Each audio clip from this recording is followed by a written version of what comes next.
Hello all, welcome to Cricket. So Tata IPL match number 32 LSG versus ఆర్ఆర్లో మ్యాచ్లో RR LSG పైన 40 runs తేడాతో గెలిచారు. సో ఒక మంచి టెరఫిక్ విన్ అని చెప్పాలి ఆర్ఆర్ వాళ్ళకి. సో ఎస్పెషల్లీ పిచ్ పిచ్ గురించి మాట్లాడుకుంటే పిచ్ అంత బ్యాటింగ్ ఫ్రెండ్లీ పిచ్ కాదు. మనకు తెలుసు కదా, లక్నోలోని ఎక్నా స్టేడియం పిచ్ ఎప్పుడు కూడా అది బౌలర్స్కి హెల్ప్ ఉంటుంది పిచ్ అది. సో పిచ్లో స్పిన్నింగ్ ఉంది, సీమింగ్ ఉంది. సో అంత ఈజీ కాదు బ్యాటర్స్కి. మనం ఇప్పటివరకు చూసిన రెగ్యులర్ పిచ్చెస్లా ఒక బెల్టర్ పిచ్లా లేదు. సో పర్ఫెక్ట్ క్రికెట్ పిచ్ అనే చెప్పాలి. బికాజ్ అటు బ్యాటింగ్కి ఇటు బౌలింగ్కి కొద్దిగా గ్రిప్ ఉంది. ఎస్పెషల్లీ బౌలింగ్కే గ్రిప్ ఉంది కంపేర్ టు బ్యాటింగ్. బట్ ఈ మధ్య ఈ 200తో కంపేర్ చేసుకుంటే ఈ 160s 150 గేమ్స్ ఎప్పుడు కూడా చాలా బెటర్గా, చాలా ఇంట్రెస్టింగ్గా ఉంటాయి. సో ఈ మ్యాచ్లో ముందు ఆర్ఆర్ వాళ్ళు టాస్ ఓడిపోయి బౌలింగ్ చేశారు, టాస్ ఓడిపోయి బ్యాటింగ్ చేశారు. సో ఆర్ఆర్కి పిచ్ అంత ఈజీగా లేదు. సో వీళ్ళ బౌలింగ్ ఫెంటాస్టిక్ చేశారు ఎల్ఎస్జి వాళ్ళు. అటు షమీ కానీ, ప్రిన్స్ కానీ, సో వీళ్ళందరూ కూడా, మోహసిన్ ఖాన్ కానీ ఫెంటాస్టిక్ బౌలింగ్ చేశారు. వాళ్ళకి బౌలింగ్లో ఉన్న ఒకే ఒక చిన్న ఇష్యూ ఏంటంటే మయాంక్ యాదవ్ ఓకే, అతను కొంచెం ఎక్స్పెన్సివ్ అయ్యాడు. 50 రన్స్ ప్లస్ ఇచ్చాడు, వికెట్ తీయలేదు. బట్ అతను ఒక లాంగ్ ఇంజరీ నుంచి వచ్చాడు. సో కొద్దిగా టైం పడుతుంది, బికాస్ అతను చాలా మేజర్ ఇంజరీ నుంచి వచ్చాడు. సెట్ బ్యాక్ రికవర్ చేసుకొని ఇప్పుడే వచ్చాడు. సో కొద్దిగా టైం పడుతుంది తన రిథమ్కి వాటికి. బట్ ఓవరాల్గా ఎల్ఎస్జి మంచి బౌలింగ్ వేశారు. 160కి ఆర్ఆర్ని ఆపగలిగారు. సో ఆర్ఆర్ బ్యాటింగ్లో వస్తే అక్కడ first of all Vaibhav Suryavanshi తను జస్ట్ 8 రన్స్ చేశాడు. మొహసిన్ ఖాన్ తన వికెట్ తీశాడు. ఆ ఓవర్ మేడిన్ అయింది. ఆ మేడిన్తో పాటు వికెట్ కూడా వచ్చింది. సో ఇక రిమైనింగ్ బ్యాటర్స్లో అందరూ వాళ్ళు అటు జురెల్ డకౌట్ అయ్యాడు. ఆ తర్వాత హెట్మేర్ కానీ, ఫెరేరా కానీ, జైస్వాల్ కానీ వీళ్ళంతా 20s చేశారు అంతే. అందరూ ఒక 20s కాంట్రిబ్యూట్ చేశారు. సో లాస్ట్లో జడేజా, ఈ మ్యాచ్లో హీరో ఎవరంటే జడేజా తన ఎక్స్పీరియన్స్ యూజ్ చేసి బ్యాటింగ్లో, బౌలింగ్లో ఆల్రౌండ్ షో చూపించాడు. సో పిచ్ చాలా కష్టంగా ఉంది. అతను కొద్దిగా ఇనిషియల్గా టైం తీసుకున్నాడు. But last over, Mayank Yadav వేసిన లాస్ట్ ఓవర్లో Jadeja made some runs.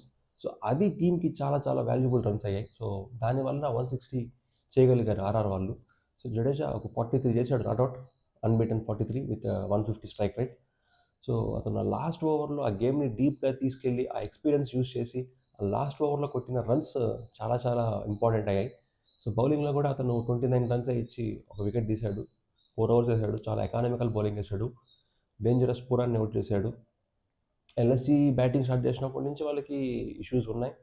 So అటు వాళ్ళకి ఆయుష్ బడోని, మార్క్రమ్, పంత్ వీళ్ళు ముగ్గురు డక్అవుట్స్ అయ్యారు. నికోలస్ పూరన్ తన బ్యాట్ ఫామ్ ఇంకా కంటిన్యూ అవుతూనే ఉంది. అండ్ మార్ష్ ఒక్కడే వాళ్ళకి మంచి స్కోర్ చేశాడు, 55 చేశాడు. సో అటు మార్ష్కి అవతలైన సపోర్ట్ చేసే వాళ్ళు ఎవరు లేరు. సో ముకుల్ కానీ, హిమ్మత్ సింగ్ కానీ, ఇంపాక్ట్ ప్లేయర్గా వచ్చిన హిమ్మత్ సింగ్ కానీ, సో అందరూ కూడా వాళ్ళు ఏం కాంట్రిబ్యూషన్ సరిగ్గా చేయలేదు. సో ఎల్ఎస్జి వాళ్ళకి వాళ్ళు చెప్పుకున్నట్టుగానే రోజు రోజుకి వాళ్ళ మ్యాచెస్ ఆడే కొద్దీ వాళ్ళ బౌలింగ్ ఇంప్రూవ్ అవుతుంది, వాళ్ళ బౌలింగ్ బెటర్ అవుతుంది. బట్ వాళ్ళకి బ్యాటింగ్ మాత్రం అది రోజు రోజుకి ఇంకా దిగజారిపోతుందని చెప్పాలి. సో ఎస్పెషల్లీ రిషబ్ పంత్ కానీ, నికోలస్ పూరన్ కానీ, సో వీళ్ళ నుంచి చాలా చాలా పెద్ద నాక్స్ డ్యూ ఉంది ఈ టీంకి. సో నికోలస్ పూరన్ ఫామ్ వీళ్ళకి చాలా చాలా వరీయింగ్ సైన్స్. అలాగే రిషబ్ పంత్ కూడా. రిషబ్ పంత్ కీపింగ్ కెప్టెన్సీ అంతా ఓకే కానీ, బట్ ఆ బ్యాటింగ్ వీళ్ళ మెయిన్ ఆ బ్యాటింగ్లో ఇష్యూస్ ఉన్నాయి. సో 160ని వాళ్ళు చాలా ఈజీగా డిఫెండ్ చేసుకున్నారు. వీళ్ళు అసలు చేయలేకపోయారు. వీళ్ళకి అంత స్ట్రాంగ్ బ్యాటింగ్ ఉంది, అంత మంచి ఇంటర్నేషనల్ ప్లేయర్స్ ఉండే, అంత క్లాస్ ప్లేయర్స్ ఉన్నారు. సో మంచి మంచి హిట్టర్స్ ఉన్నారు. బట్ స్టిల్ ఆ పిచ్ మీద అంత ఈజీ కాదని ఆర్ఆర్ బౌలర్స్ చూపించారు. సో ఆర్ఆర్ బౌలింగ్లో ప్రతి ఒక్క బౌలర్కి వికెట్ వచ్చింది. ఎస్పెషల్లీ జోఫర్ ఆర్చర్ అయితే అసలు అతను మామూలు పేస్తో బౌలింగ్ వేయలేదు. పవర్ ప్లేలో 3 ఓవర్లు అతనే వేశాడు అండ్ 2 వికెట్లు తీశాడు. సో మంచి పేస్తో, మంచి లైన్ అండ్ లెంత్తో వేశాడు. Same apply to Andre Burger. Vijay శర్మకి 2 వికెట్లు వచ్చినాయి. సో ఆర్ఆర్ బౌలర్స్ అందరికీ వికెట్లు వచ్చాయి. అందరూ ఎకానమికల్గా బౌలింగ్ చేశారు. Archer was fantastic and Jadeja. So ఇలాంటి టఫ్ మ్యాచెస్లో, ఇలాంటి టఫ్ పిచెస్ పైన ఎలా బ్యాటింగ్ చేయాలి, ఎలా బౌలింగ్ చేయాలి అని చెప్పి తన ఎక్స్పీరియన్స్తో మళ్ళీ ప్రూవ్ చేశాడు. సో మంచి కంబ్యాక్ విన్ ఆర్ఆర్కి. లాస్ట్ 3 మ్యాచ్లు ఓడిపోయి మళ్ళీ ఈ మ్యాచ్ గెలిచి టేబుల్లో టాప్ 2కి వెళ్ళారు. సో ఎల్ఎస్జి వాళ్ళు అలాగే 9th ప్లేస్లోనే ఉన్నారు. అండ్ ఇంకొక మ్యాచ్ కానీ ఓడిపోతే వాళ్ళకి చాలా చాలా కష్టం వాళ్ళ పొజిషన్. బట్ ఆర్ఆర్కి మాత్రం మంచి కమాండింగ్ విన్.